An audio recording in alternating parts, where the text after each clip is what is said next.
Jika Anda karyawan di level manajemen, minimal asisten manajer, ya, asisten manajer, manajer, CAO, general manager, atau head of divisi, ya pokoknya ada di level-level manajemen.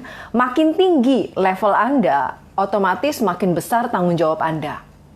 Makin gede juga sih gajinya, ya. Nah, sebagai mantan karyawan 20 tahun, dan saya juga pernah merasakan enaknya ada di puncak karir sebagai project manager. Saya menemukan ada 5 ketakutan karyawan yang biasanya umumnya dialami oleh karyawan di posisi level manajemen, ya, di level yang di atas staff. Saya merangkumnya berdasarkan pengalaman yang saya alami, dan saya juga tanya-tanya dengan teman-teman saya, sesama karyawan juga, apa yang mereka paling takuti pada saat posisi mereka sudah ada di level manajemen. Ya, nah mungkin setelah nonton video ini, Anda ketemu nih, oh ketakutan saya nggak ada di antara 5 itu. Malah ada ketakutan nomor 6, ketakutan nomor 7, dan seterusnya. Nah, nanti silakan Anda tulis di komen, ya, ketakutan apa yang Anda hadapi pada saat Anda di posisi level manajemen. Nah, saya akan sharingkan 5 ketakutan yang paling sering dialami oleh karyawan pada umumnya ketika dia masuk ke dalam level manajemen. Ketakutan yang pertama, takut karirnya itu nggak naik-naik. Nah, sebenarnya ada banyak sebab, ya. Kenapa karir seseorang itu nggak naik, stuck di situ aja sampai bertahun-tahun. Yang pertama, kemungkinan karena dia nggak mampu menyelesaikan tugas yang didelegasikan kepada dia atau ditugaskan kepada dia. Targetnya mungkin terlalu tinggi, sementara kemampuan dia terbatas. Makanya karirnya nggak naik-naik, mandek, ya, karena perusahaan juga mikir-mikir kalau mau ningkatin karir, tapi kinerjanya nggak ada gitu, nggak kelihatan, ya. Jadi yang pertama takutnya karena apa? Karena nggak mampu menyelesaikan tugas yang diberikan sesuai dengan deadline. Lalu takut karir nggak naik adalah bisa terjadi karena kalah saing dengan rekan kerja. Jadi mungkin rekan kerja Anda jauh lebih pinter, jauh lebih smart, jauh lebih cepat dalam melakukan tugas. Nah, itu juga yang membuat perusahaan atau bos Anda jadi milih, mendingan dia aja, mendingan teman Anda atau rekan kerja Anda yang dinaikin karirnya, ya, kalau Anda enggak gitu. Karena mungkin ya mereka perbandingan itu, ya, kalah saing.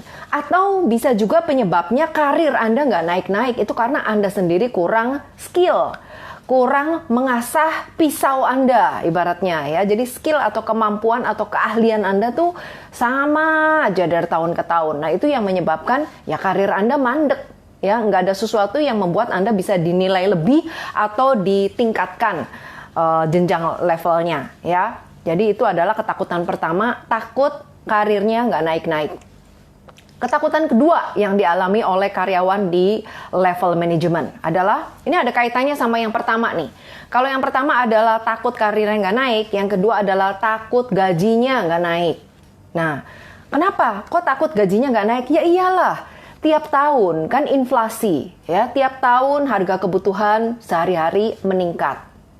Nah, sekarang pertanyaannya, gaji itu kenaikannya setara nggak dengan inflasi? Enggak, malah kadang lebih sedikit, ya. Jadi yang ada dari tahun ke tahun bukannya nambah tabungannya, tapi tabungannya makin lama makin habis karena diambil untuk menutupi kekurangannya. Akibat kenaikan gajinya nggak imbang, nggak balance dengan kenaikan dari inflasi itu, ya. Nah, takut nggak naik gaji itu selain tadi inflasi nggak sebanding gaji, ya, juga bisa jadi gaji Anda nggak naik karena apa? Karena produktivitasnya nggak ada. Misalnya Anda kurang cepat dalam melakukan tugas atau dalam mengerjakan pekerjaan Anda, ya, produktivitasnya kurang.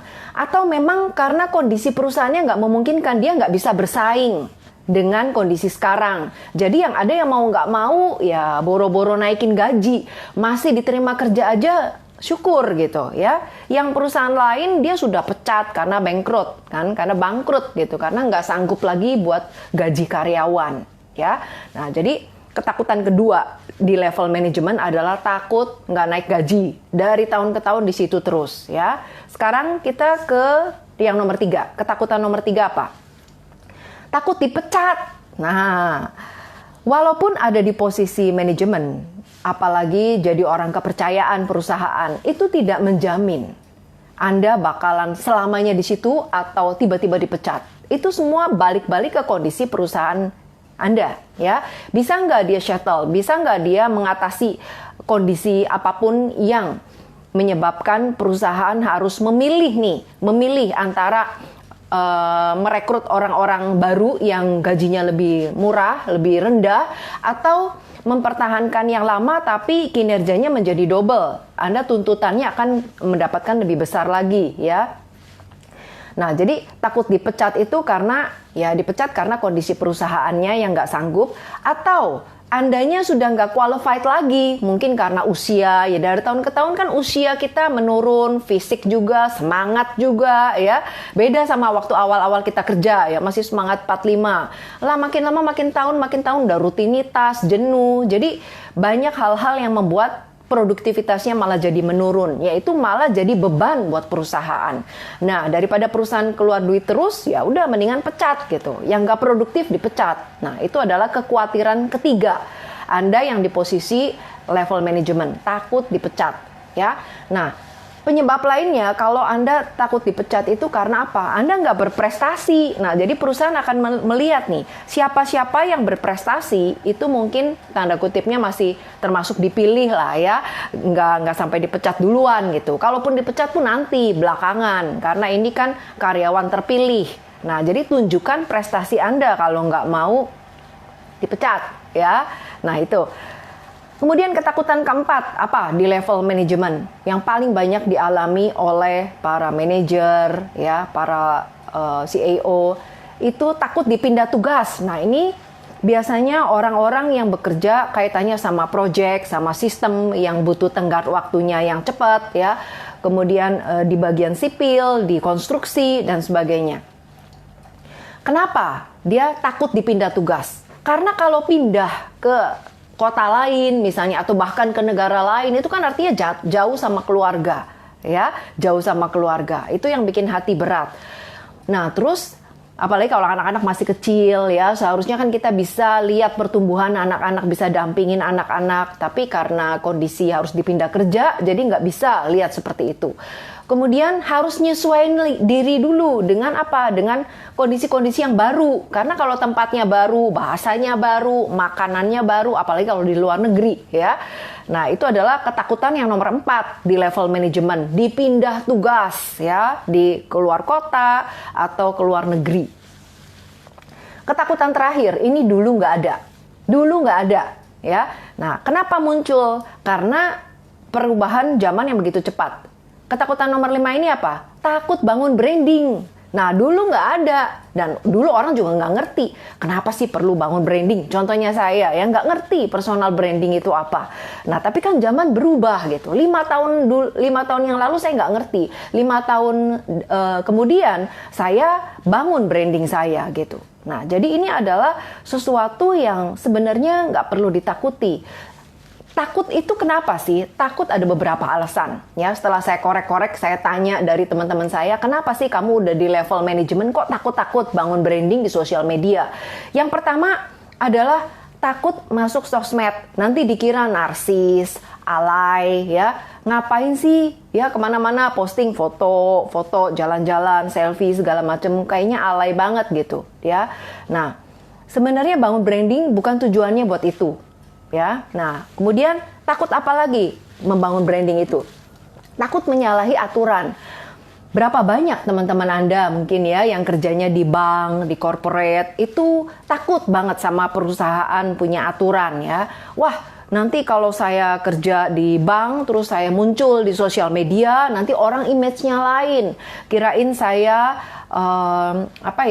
sombong, kirain saya terlalu expose kehidupan pribadi, kirain saya jualan dan sebagainya. Jadi banyak sekali kekhawatiran yang sebenarnya nggak perlu gitu untuk membangun branding. Nah, nanti saya akan sharingkan secara lebih detail karena itu kalau ngomongin branding itu panjang ya, banyak item-itemnya yang perlu dibahas. Mungkin satu sesi sendiri saya ngomongin branding. Jadi topik hari ini Anda sudah tahu nih 5 ketakutan yang biasanya dialami oleh para karyawan, khususnya yang di top level manajemen, ya. Nah, dari 5 ketakutan ini mana ketakutan Anda yang paling besar? Nah, coba yang lagi nonton video ini tuliskan di sini. Mana ketakutan terbesar Anda? Ya, saya sebutin lagi ya di antara 5 ini. Yang pertama, takut karirnya nggak naik-naik. Yang kedua, takut gajinya nggak naik. Yang ketiga, takut dipecat. Nah, yang keempat, takut dipindah tugas, pindah tempat. Dan yang kelima adalah takut bangun personal branding. Oke, buat yang lagi nonton sekarang bisa tuliskan di bagian komen.